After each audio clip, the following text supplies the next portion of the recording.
Mount & Blade has always been a big game. It's always had a solid community, but never an elitist community. It's always been accessible to all types of people, from all backgrounds, being able to run on a beast of a PC costing £5,000 to a laptop running integrated graphics that your boy bought from PC World for £340.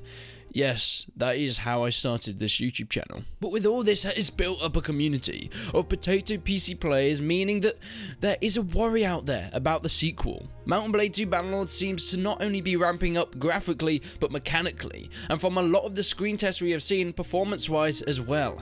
From the outset, looking to require more expensive and powerful hardware to run. Quickly before I get into the video, make sure you check the links out into the description to go into Aniba Games. You can get some great deals on pretty much any game. I mean, Kingdom Come Delivered's £17 and it's like 40 quid on Steam, so it's sort of a no-brainer. All the Total War games, pretty much any Steam games, but not even just Steam games. Any platform, Xbox, PS4, whatever. You can click the links in the description and support the channel. I mean, Mount & Blade, the full collection is like £3 and that's got everything in, so I mean, you might as well. Make sure you go and use code RESONANT to get a 3% discount. Links in the description, and if you register now, which you don't have to, but you can, you also get another euro off it. So that's something you can do if you have the time and want to support the channel.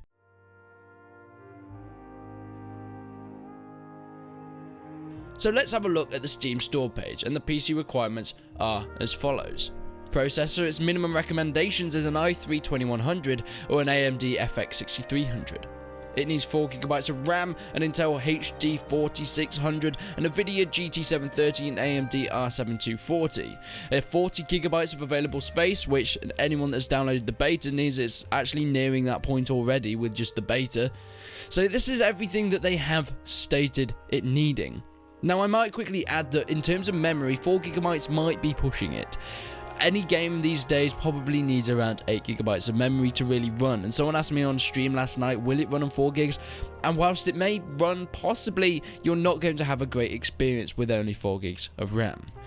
But in the additional notes, it does say that this estimates may change during the final release, and if I'm going to be honest, I'd be very surprised if these requirements are still the same now, especially since this minimum requirements page was put up back in 2016. An FX 6300 is a 6-year-old CPU now, and whilst it was a staple of low-budget PCs back in 2014, good luck running much on it these days, other than games that were around back then. A game coming out in 2020 is unlikely to get all that much performance out of it, especially as Mount & Blade 2 Bannerlord is most likely going to be more CPU focused. But why do I say this? Well, most games need power to run from both the CPU and GPU.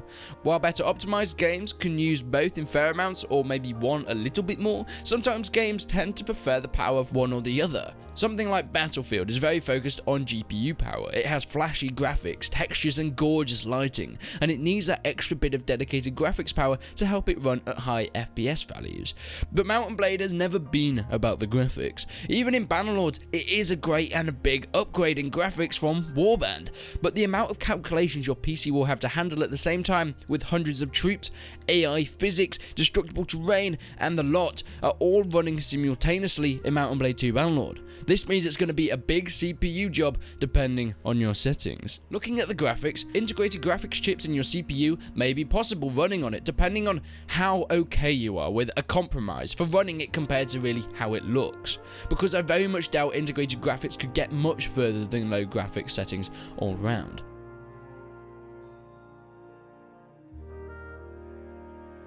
But let's have a look at the beta though. Now keep in mind, it's not the best comparison for the full game, but since the beta keys are being sent out for the next few weeks, I think it's a great idea to go over it, so when everyone actually gets into playing it, you can actually see if you can run it or not. My PC, for an example, has an i7-7700K, a GTX 1080 Ti overclocked and 16GB of RAM. I built this PC about a year ago now, and it has performed me beautifully. The i7-7700K is a great little CPU, and it can run pretty much any game at its high settings at 1440p, along with its GTX 1080 Ti counterpart. Warband for me can use the full 165Hz that my monitor can run at, maxing out my FPS at higher settings at 1440p whilst recording as well. Bannerlord Beta, however, can not. Putting everything at max settings or medium to high settings doesn't actually seem to make a whole lot of difference. At 1440p it's always running around 50 to 60 FPS, and you may be thinking that's probably because you've not got VSync turned off, but yes, I do. VSync is supposed to be turned off, but I'm not sure you actually can, even if you switch the slider. I'm not sure disabling has been inputted into the beta yet, most likely to give everyone a similar as experience as possible whilst they're still testing things. And yes, this kind of setup, those FPS values are kind of poor. But keep in mind the beta is only used for testing purposes anyway, so I'm not really too fussed. And seeing as changing the settings doesn't make a ton of difference, I'm sure anyone with a setup that is similar or even quite a bit worse will probably get very similar FPS values, since the game seems to be just steady at that and it doesn't seem to really drop or go up that much either way. But for Tailworlds, optimization isn't going to be their first port of call for the beta. Making sure all the bugs are fixed is probably more important for them, and I'm sure the full optimization will be in the full release in early access of 2020.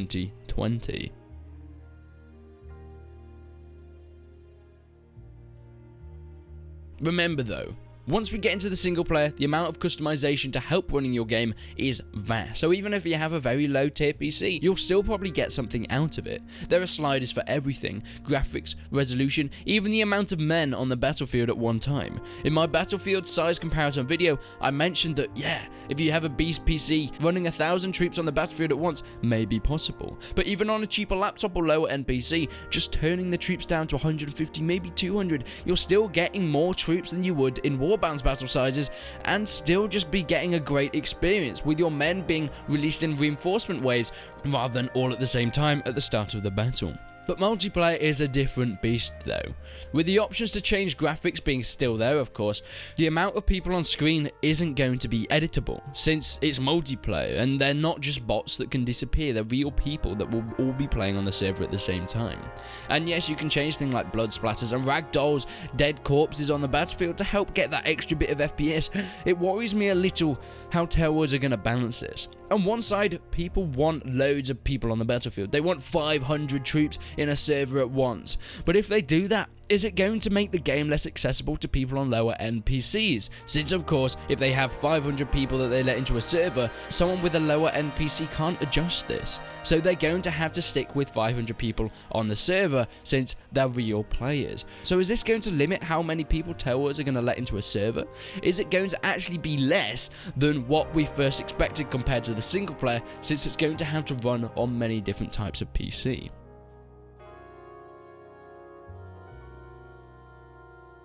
In conclusion, Bannerlord on the max and its full potential of course will be more demanding to run than Warband, but with the amount of customization Tailworlds like to add to their games, I doubt anyone will be left out when it comes to a great experience.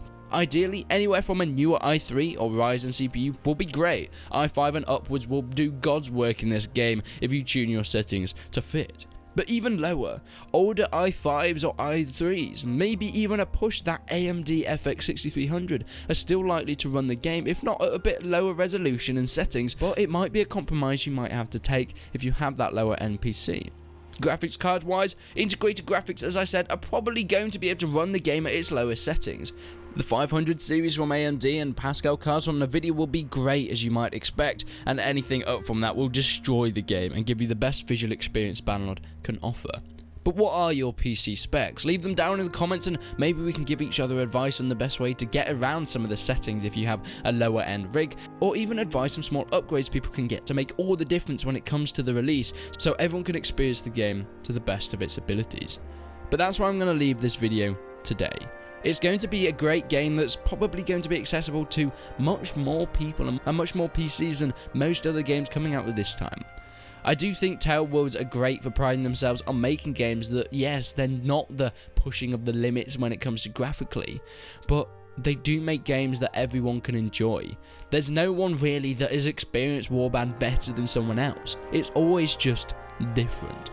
I really hope you guys enjoyed this video. Make sure you leave a comment down below if you want some feedback on some advice on what you can do. If you want to, please like the video, I'd greatly appreciate it, and subscribe to the channel for more content. But until then, I will see you in the next one.